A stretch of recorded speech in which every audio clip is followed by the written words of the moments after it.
Hello there, welcome back. So today I'm going to talk about the very core of the theoretical approach that I'm taking to relationships and how several big sort of pieces of content are going to be tied in and interlocked with each other into one coherent system.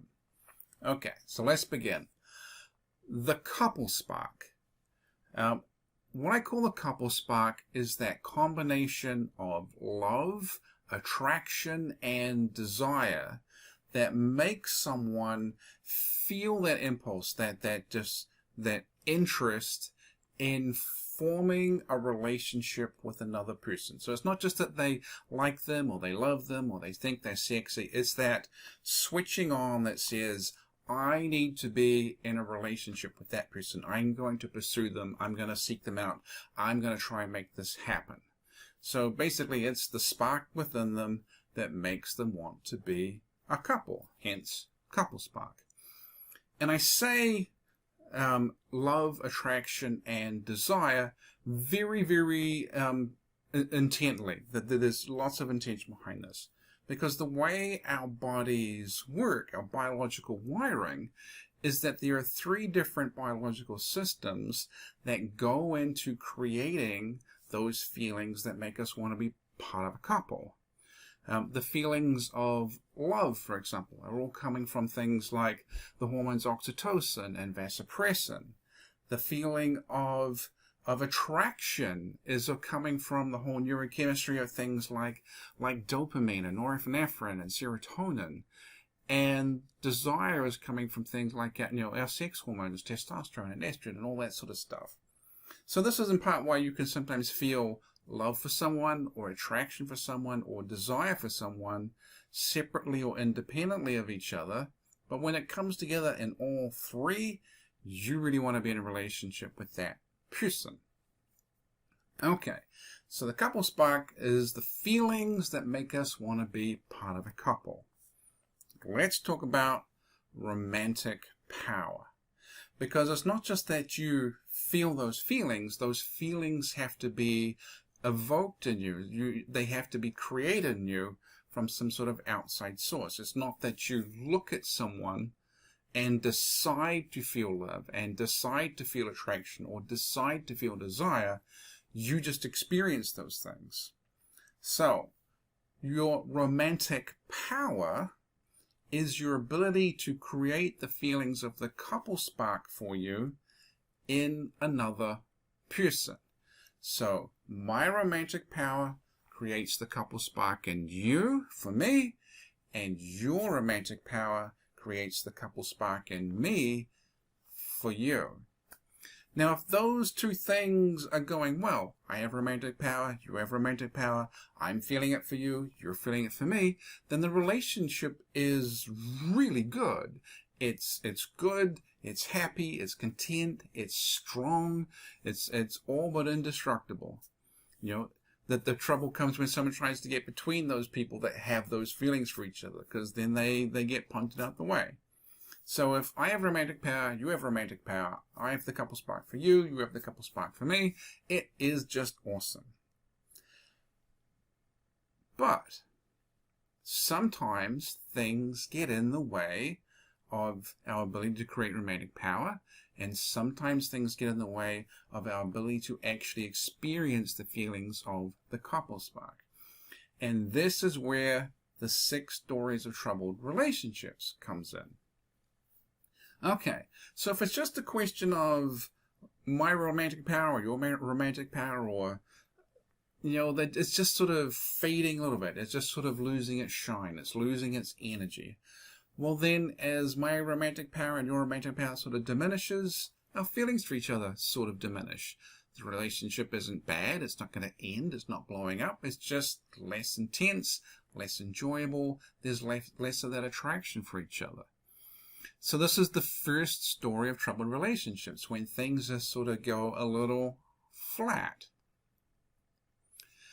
The other thing that can happen is the romantic power can be just fine. I can have tons of romantic power, but you still don't experience the CoupleSpark because there's a problem on your side of the relationship. And this can come in 3 different ways.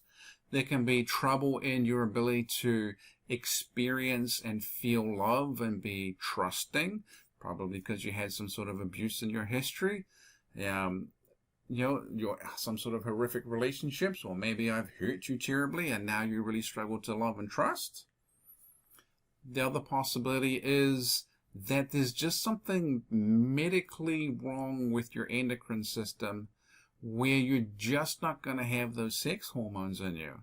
So I can be dead sexy, but you don't feel sexually attracted because you have low testosterone, or you're on, you have a Mirena IUD and it's just killed your libido, or birth control pills, or whatever it is, or maybe you just had really low libido to begin with. So it doesn't matter if I have all my romantic power, you're still not going to feel the CoupleSpark because you have a medical issue. The other possibility is that there is just something going on in your life that is so much of a rush, so high stress, so much of an adrenaline junkie thing, tons of dopamine, where you get burnt out on your ability to react and respond to another person being attractive. In other words, you're so hooked into something that it doesn't matter how good your partner is, you're just not going to feel those in-love feelings. If you were just hooked on gambling at casinos, your partner being normally attractive is not necessarily going to pull your attention. So that's where you get the second, third, and fourth stories of troubled relationships. And by saying that those 3 different things, trouble with the ability to experience love or attraction or desire, you start seeing really clearly how you can have multiple ones of these stories layered on top of each other. And sometimes the story can be on your side of the relationship, and sometimes it can be on my side of the relationship. The 5th story of troubled relationships is when the romantic power of one side of the relationship simply doesn't matter. It is completely irrelevant to why the other person is in the relationship. They have a whole separate reason for being in the relationship.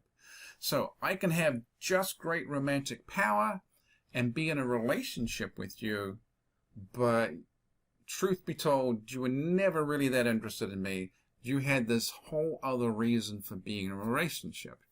You wanted to escape your abusive family, and you just went with the first guy you met. You wanted a green card. You wanted money, or whatever it was. There was this other thing that you wanted, and being in a relationship was just the price of the admission. And the trouble is that once you're in that relationship and it gets, settled, you're not actually interested in that other person. And then you get this dance of, trying to still maintain the relationship, but not actually have to be all that intimate. And the 6th story of troubled relationships is when the romantic power and the CoupleSpark is happening with somebody else that is outside the relationship. So I have my romantic power, I'm trying to evoke the CoupleSpark in you, but your whole attention is focused on some other person outside the relationship. And obviously we're thinking about affair situations, but it can also be things like super close friends who are just being a distraction, or your family, or whatever it is. So that's how those 3 big chunks of content and information interlock with each other. So just recapping, I know there was a lot to sort of go through. The CoupleSpark is made up of 3 distinct feelings: love, attraction, and desire. Those 3 feelings are coming from your body. It's coming from your biology releasing hormones and neurotransmitters into your bloodstream, and you're experiencing them. But you can't experience those until you are with someone who has the romantic power to evoke those biological responses in you. And then basically, if 2 people in a relationship have good romantic power and they both be able to experience the CoupleSpark for each other, it is just a really great relationship. But if you have problems in your ability to create romantic power, or there are problems in one person's ability to experience those feelings of love, attraction, and desire that make up the couple spark, that's when we start running into some of the 6 stories of troubled relationships. So I know that's a lot, but it is the fundamental building blocks that is going to be everything that I'm basically focusing on from this point forward. It is a really, really powerful tool and to analyze what's wrong with relationships, and it's going to also give us a way forward to work on things to basically increase our romantic power, to evoke that couple spark better, or if nothing else, to be able to work on and resolve some of those 6 stories of troubled relationships. Anyway, that is it for now. I know that was relatively long, and I will talk to you tomorrow. Catch you then.